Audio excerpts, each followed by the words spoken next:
Pertama, kami akan mendirikan nasi unta di Taif dan Madinah. Selain itu, kami akan mendirikan Utawif yang handsome.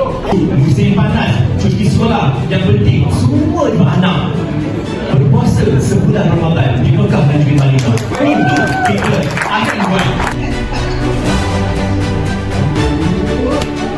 SPSU Mastery.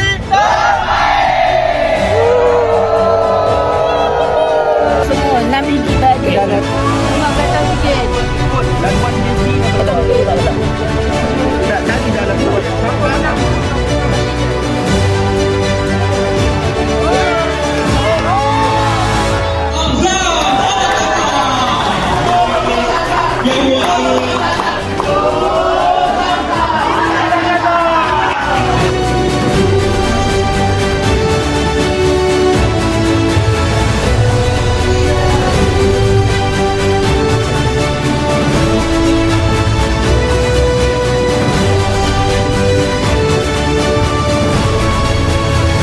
bersedia memimpin masa depan